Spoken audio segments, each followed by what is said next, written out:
White teens buried an elderly black man alive in a remote cornfield, their laughter piercing the still night as the cold soil covered his legs. The old man, Henry Harper, remained calm, even as panic clawed at the edges of his mind. His steady voice broke through their jeers. "You boys think this makes you men?" His words hung in the air, sharp and unyielding. Liam Carter, the leader of the group, sneered, tossing a handful of dirt down at Henry. "Shut up, old man. You've got no idea who you're dealing with." The other boys hesitated, their bravado waning as Henry's calm demeanor unsettled them. Among them, Owen fidgeted, his hands trembling as he struggled to hold the shovel. The moonlight illuminated his pale face, his wide eyes darting from Henry to Liam. He didn't want to be there. None of them truly did, but Liam had a way of pulling them into his plans, his confidence overpowering their better judgment. The cold earth pressed tighter around Henry's chest as the boys worked faster, trying to finish the deed before their courage gave out completely. He felt the weight of the soil, the damp chill seeping into his bones. Still, he refused to beg. "You think this makes you powerful?" Henry's voice carried a strength that belied his vulnerable position. "It doesn't. It makes you weak. Cowards." Liam's jaw tightened, his grip on the flashlight firm. He leaned over the pit, glaring down at Henry. "Keep talking. Let's see if that mouth saves you." But his voice cracked slightly, betraying the thin veneer of confidence. The others noticed, their unease growing. Owen stepped back, dropping his shovel. "We can't keep doing this. He's just an old man, Liam. This is wrong." Liam turned on him, his eyes blazing. "You've got something to say, Owen? You think you're better than us?" Owen faltered, glancing at the others for support, but they avoided his gaze. Even Lucas, who usually backed Liam no matter what, looked down at the ground, shuffling his feet. "I think we've gone too far." Henry watched the exchange, his keen eyes studying each boy's face. He could see the cracks forming in their unity. They were just kids, caught in the whirlwind of peer pressure and Liam's desperate need for control. "You can still stop this," Henry said, his voice softer now, almost gentle. "You don't have to do what he says. You can choose to do the right thing." Liam's face darkened, his frustration mounting as he sensed his grip on the group slipping. "Shut up," he barked, grabbing a shovel and hurling more dirt into the pit. "We're finishing this." Owen's chest tightened, his breathing shallow as he watched the scene unfold. His mind raced with memories of Henry, how he used to sit outside the general store, always greeting passers-by with a kind smile. How he'd helped Owen's own grandmother fix her porch last summer, refusing any payment.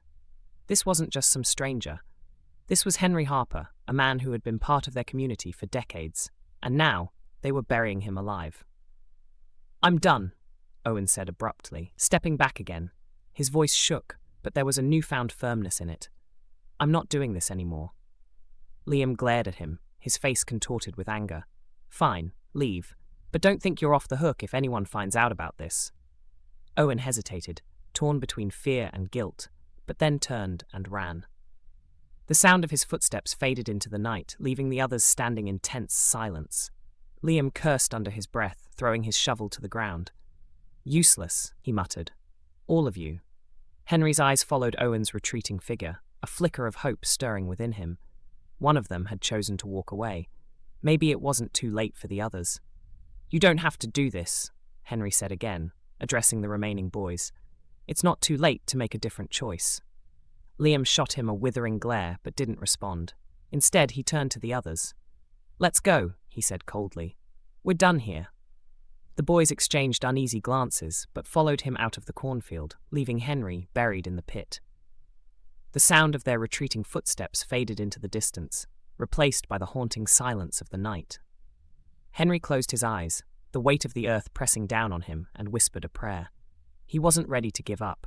Not yet. Hours passed, the cold seeping deeper into his body as the night stretched on. Henry's breaths grew shallow, his strength waning. Just as his eyelids began to droop, a faint light appeared in the distance. The rumble of an engine broke the stillness, growing louder with each passing second. Henry tilted his head back as best he could, straining to see. The light grew brighter, and soon the silhouette of a tractor emerged from the darkness. "Help!" Henry croaked, his voice hoarse but insistent. "Over here!" The tractor stopped, and a man's voice called out, "Who's there?" "Henry Harper," he called back, relief flooding his voice. "I'm in the pit. Please help me." Boots crunched against the dirt as the man approached, his flashlight sweeping the area until it landed on Henry's face. "Good Lord," the man muttered, his breath hitching. He crouched down, his weathered face illuminated by the beam of light. It was Samuel, the farmer who owned the land. Without hesitation, he began digging, his strong hands working quickly to free Henry from the earth. "You're gonna be all right, Henry," Samuel said, his voice steady and reassuring. "I've got you." As the dirt was cleared away, Henry's limbs regained freedom, and Samuel helped him climb out of the pit. Henry's knees buckled, but Samuel caught him, guiding him toward the tractor. "What happened out here?" Samuel asked, his tone a mix of concern and anger. "Some boys," Henry said, his voice weary. "Liam Carter and his friends. They thought this would be a game." Samuel's jaw tightened, his grip on Henry's arm firm. "We're going to get you home first. Then we'll figure out what to do about those boys." Henry nodded, too exhausted to argue. He climbed onto the tractor with Samuel's help, the warm engine vibrating beneath him as they made their way back to the farmhouse. Samuel's wife, a kind woman with a no-nonsense demeanor, greeted them at the door, her eyes widening at the sight of Henry's disheveled state. "Get him inside," she said, ushering them into the kitchen. "I'll make some tea." Henry sank into a chair, the warmth of the room seeping into his chilled bones. He sipped the tea Samuel's wife handed him, his hands trembling slightly. As he sat there, the events of the night replayed in his mind. The fear, the helplessness, the boys' faces, especially Owen's. He had seen the conflict in the young man's eyes, the hesitation that hinted at remorse. There was still hope for Owen, maybe even for the others. The next morning, Henry woke with a clear sense of purpose. He wouldn't let this incident define him or his community. He needed to confront the boys, not with anger, but with a determination to make them see the consequences of their actions. He started with Owen. The boys' house was modest, with a small porch that creaked under Henry's weight as he knocked on the door. Owen's mother answered, her expression shifting from surprise to concern as she recognized Henry. "Mr. Harper," she said, her voice hesitant. "Is everything all right?" "I need to speak with your son," Henry said gently. "It's important." Owen appeared in the doorway moments later, his face pale and his eyes downcast. "Mr. Harper," he murmured, unable to meet Henry's gaze. "Can we talk?" Henry asked. Owen nodded, stepping outside. They sat on the porch steps, the morning sun casting long shadows across the yard. Henry spoke first. "You had a choice last night, Owen, and you made the right one by walking away. But that's not enough.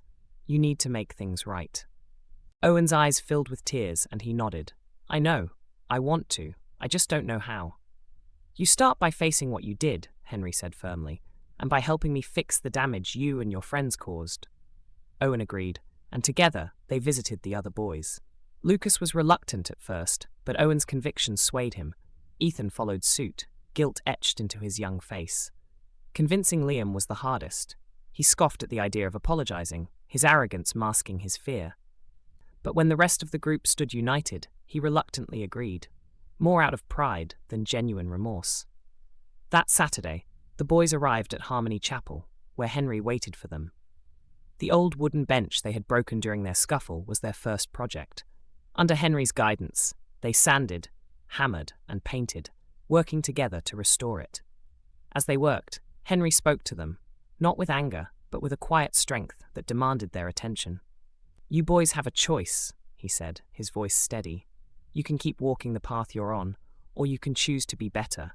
Not for me, but for yourselves."